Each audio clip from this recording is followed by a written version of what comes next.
blink of an eye one Sunday afternoon when Nona lost that damned Black Angus stuffed animal and refused to go to sleep without it.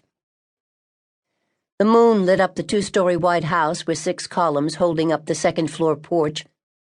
She and Jackson had had sex out on that porch the night before she left.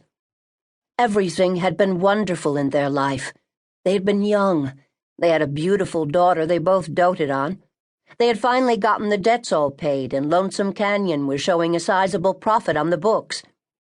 "And now from your all-country, all-night radio station, here's Brooks and Dunn with Red Dirt Road," the DJ said.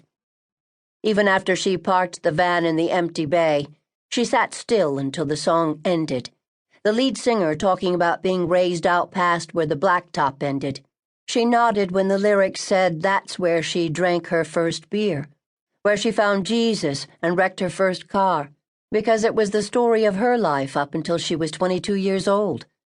She'd been raised in Claude, up at the top of the canyon, but they'd lived at the end of the blacktop, and she'd found Jesus in the old church down in the canyon. She'd wrecked her first car coming up the incline out of the canyon into Claude when she was 17, and she'd drunk her first beer sitting on a quilt out beside the creek, with Jackson right beside her. She shook her head from side to side when they sang that when they were back on dirt roads it felt as if they had come home. "I'm not home. I'm here to kick some sense into my daughter. And then I'll go back to Oklahoma and Jackson can have this canyon," she said as the song ended. She hadn't seen Jackson since Nona had turned 16 and had been allowed to drive alone to visit Jackson every other weekend and for at least a month in the summer. But it would take a hell of a lot more than 5 years, or even one lifetime for Jackson Bailey to lose his appeal or his power. The appeal she could skirt around. The power, well, she'd meet it head on. Their meeting would be like 2 bull elephants coming at each other from opposite ends of the ranch, and the old house might not even be standing at the end of the long, hot summer with the pressure of Loretta and Jackson across the hall from each other for weeks on end. She would be ecstatic if Nona listened to her arguments and decided to go home in a few days, but Loretta didn't fool herself into believing that could really happen. "Did the idea cross your mind that he might throw you out or tell you to go to a hotel in Amarillo?" The voice in her head yelled as she turned off the radio. "He won't, because that would mean I've got the ability to get under his skin. He'll let me stay to try to prove me wrong.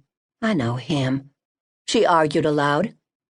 Rosie, the housekeeper/cook/woman who ran the household, opened the door and stepped out into the garage when Loretta set her feet on the concrete floor. "Well, mercy sakes, is that you, Loretta? What are you doing here this time of night? Did Nona forget something?" "Hello, Rosie. How are you? You haven't changed a bit." Loretta stiffened her backbone and straightened up to her full 5 feet 10 inches in her bare feet. God, she hated being so tall that she dwarfed everyone around her. Loretta's prayers had been answered when Nona showed signs at an early age of looking like her maternal grandmother, blonde-haired, blue-eyed, and small of build. She had almost danced with glee when Nona brought home her kindergarten picture with her in the front row. Loretta had always stood with the boys on the back row, and the other girls had never let her forget how tall, gangly, and ugly she was, with her red hair and long legs. "Well?" Rosie crossed her arms over her chest. "You going to answer me or not?"